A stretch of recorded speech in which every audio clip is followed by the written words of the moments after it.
एक बुरी नैतिकता की संभावना हमें यह परिभाषित करने की चुनौती देती है कि अच्छी नैतिकता किसे माना जाए और किसे नहीं माना जाए। जब तक आप यह ना मान लें कि आपकी नैतिकता ही निर्विवाद रूप से एकमात्र सही नैतिकता है, यह शब्द सिद्धांतों और मूल्यों की किसी भी प्रणाली पर लागू होता प्रतीत होता है जिससे उसके अनुयायी बद्ध जकद्दा हुआ महसूस करते हैं, किसी लाक्षणिक अर्थ में जो विशिष्ट भी है और जिसे परिभाषित करना कठिन भी है। अनैतिक लोगों को दूसरों पर अपराध बोध डालने और दूसरों पर दोषारोपण करने की लत से छुड़ाने की बहुत कम उम्मीद है। जब हम किसी नैतिक नियम से उस विशेष रूप से बंधे हुए महसूस करते हैं तो स्वयं या दूसरों द्वारा उस नियम का उल्लंघन अपराध बोध या आक्रोश जैसी नैतिक भावनाओं को जन्म दे सकता है।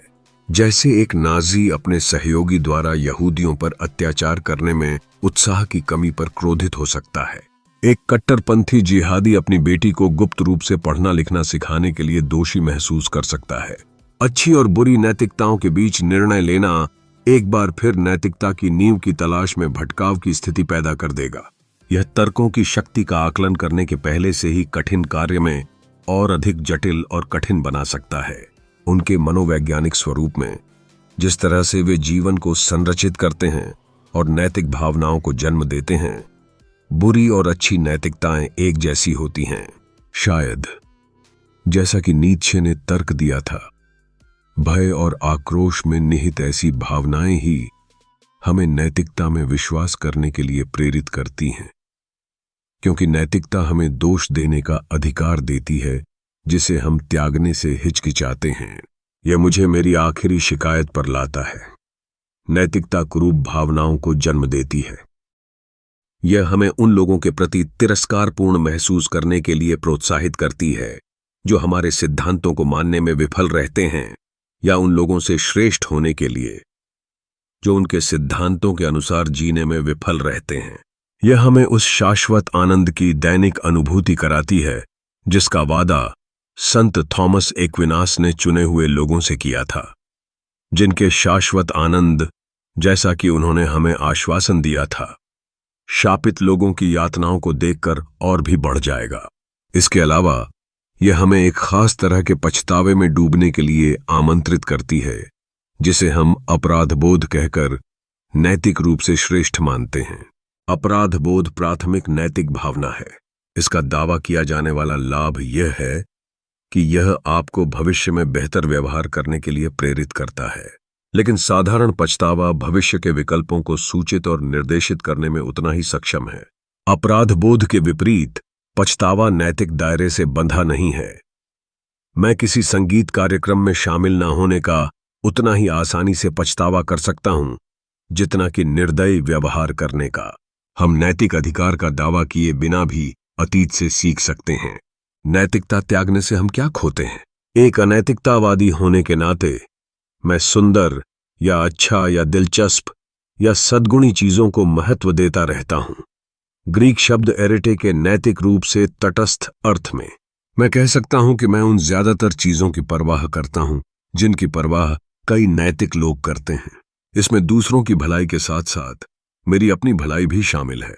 मैं जिस चीज का त्याग करता हूं वह सबसे बढ़कर मेरे कारणों को नैतिक और अनैतिक में वर्गीकृत करने की जटिल प्रक्रिया है।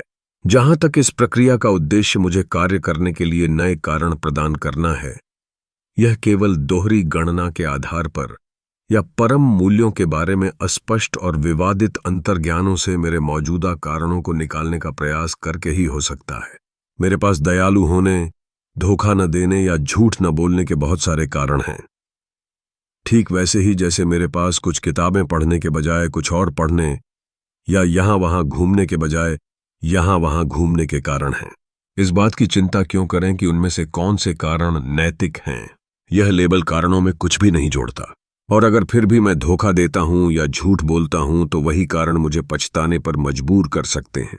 मुझे इस अपराध बोध की जरूरत नहीं है। जैसा कि दार्शनिक जोएल मार्क्स ने मेरे सामने तर्क दिया है, नैतिकता का त्याग करना इस तथ्य को समझना है कि हर चुनाव में हम इच्छाओं से संचालित होते हैं।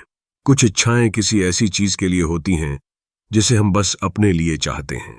कुछ अन्य उन इच्छाओं को पूरा करने के तरीकों या साधनों के लिए होती हैं। ये सभी कार्य करने के कारणों पर आधारित होती हैं। ये कारण लगभग वही हो सकते हैं जो एक नैतिकतावादी को प्रेरित करते हैं। मैं बस छद्म कारणों की उस अतिरिक्त परत को छोड़ देता हूं, जिससे उनमें से कुछ को 2 बार गिना जा सकता है। किसी को नुकसान न पहुंचाने, अन्याय न करने या दयालु न होने की मेरी इच्छा के पीछे मेरे पास बिल्कुल अच्छे कारण हैं। ये कारण मेरे प्रथम क्रम के कारणों और उन पर मेरे चिंतन दोनों से उत्पन्न होते हैं। ये नैतिकता के कारण नहीं, बल्कि इसलिए महत्वपूर्ण हैं क्योंकि मुझे इनकी परवाह है। एक अनैतिकतावादी के लिए नैतिक प्रवचन भ्रामक बयानबाजी से ज्यादा कुछ नहीं है। नैतिक उत्साह को बनाए रखने वाली भावनाओं की मनोवैज्ञानिक शक्ति को देखते हुए हम अनैतिकतावादियों को दूसरों को अपराध बोध और दोषारोपण की लत से छुड़ाने की बहुत कम उम्मीद है।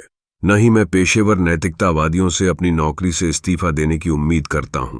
किसी कार्य या नीति के परिणामों की पड़ताल को हमेशा प्रोत्साहित किया जाना चाहिए। मुझे उम्मीद है कि नैतिकता के झूठे अधिकार के आवरण में अपने कुछ अच्छे कारणों को ढालने की समझदारी पर मैंने बस कुछ संदेह पैदा किया है। कुछ काल्पनिक बहसें अपनी सूक्ष्म जटिलता में निस्संदेह आकर्षक होती हैं, तब भी जब धर्मशास्त्र की तरह उनमें कोई मौजूदा विषय नहीं होता। लेकिन जो लोग अपनी आस्तिक पूर्वधारणाओं को आसानी से अस्वीकार नहीं करते, वे भी उन बहसों को हठपूर्वक, अनिर्णायक और संदिग्ध व्यावहारिक प्रासंगिकता वाला मान सकते हैं। इसी प्रकार नैतिक सिद्धांत का इतिहास विचारों की उच्छृंखल, काल्पनिक, विचित्र इमारतों से भरा पड़ा है, जो विचारों के इतिहासकार के लिए दिलचस्प हो सकती हैं, लेकिन वे जीवन के आचरण के लिए कम अप्रासंगिक नहीं हैं। सबसे अच्छे रूप में या सबसे बुरे रूप में विषाक्त। बेहतर होगा कि आप केवल अपने तर्कों का आकलन और तुलना करें और नैतिक सिद्धांत की निरर्थक बहसों की भूल भुलैया और नैतिकतावादी रुख से प्रोत्साहित उच्च स्तरीय अवमानना को नजरअंदाज करें। इस प्रकार नैतिक सिद्धांत एक ऐसा क्षेत्र है जिसमें विचारों की एक जटिल चक्रव्यूह मौजूद है। विचारकों की बहसों में जो वैचारिक बुनियाद होती है, वह आमतौर पर सामाजिक समस्याओं पर किसी मौजूदा समाधान को प्रस्तुत करने की कोशिश करती है।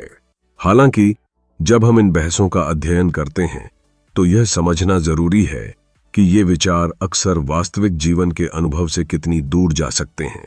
ऐसा लगता है कि जो लोग नैतिक सिद्धांत के मूल्य को पहचानते हैं, वे इसे सिर्फ सैद्धांतिक चर्चा समझते हैं, जहां अब तक कोई स्पष्ट निष्कर्ष तक नहीं पहुंचा पाया है। एक दृष्टि से नैतिक सिद्धांतों का इतिहास विचारों की एक भव्य इमारत की तरह है, जिसमें हर विचार का एक वास्तुशिल्पीय मूल्य है। ये विचार वास्तुकार की काल्पनिक कला के समान हैं, जो निरीक्षकों को आकर्षित करती हैं, लेकिन कभी कभी जीवन की वास्तविकताओं से नदारद लगती हैं। इन्हें संदर्भ से काटकर देखना कठिन होता है, जिससे यह धारणा बनती है कि ये महज व्यर्थ की बातें हैं। विशेष रूप से ऐसे समय में जब दूसरे विचारों या दृष्टिकोणों का अनुपस्थित होना अनुसंधान में अनिवार्य बना हुआ है। कई बार यह छलावा होता है कि नैतिक सिद्धांत केवल विचारों की बेमतलब बहस में बदल जाते हैं, जहां तर्कों की कोई सटीकता नहीं होती है। ज्यादातर मामलों में व्यक्ति इन बहसों में लगाव पाते हैं या उनकी अवहेलना करते हैं, जो संबंधित विषय पर वास्तविकता से दूर हो जाते हैं। यह तर्क शक्ति के मूल्य को रद्द कर देता है और चिंतन के स्थान पर केवल नैतिकता का चेहरा सामने लाता है। बेहतर यह होगा कि हम इन तर्कों का विवेचन करें और उनकी तुलना करें। इसके परिणाम स्वरूप हमें नैतिक सिद्धांत की जटिलताओं को समझते हुए जीवन में स्थिति की वास्तविकता से जुड़े रहना चाहिए। विचारकों को यह समझने की आवश्यकता है कि उनकी बौद्धिक चर्चाओं का उद्देश्य केवल उनकी विद्वता का प्रदर्शन नहीं है, बल्कि समाज में वास्तविक प्रभाव डालना भी है। यदि हम इन उच्च स्तरीय अवमानना से दूर रहकर अपने तर्कों का मूल्यांकन करें, तो हम नैतिकता का एक अधिक ठोस और प्रासंगिक दृष्टिकोण विकसित कर सकते हैं। इससे हम निष्कर्ष निकाल सकते हैं कि नैतिक सिद्धांत न केवल बहसों का एक माध्यम है, बल्कि यह हमारे आचरण को परिभाषित करने और समाज के प्रमुख मुद्दों को सुलझाने का एक महत्वपूर्ण साधन भी है।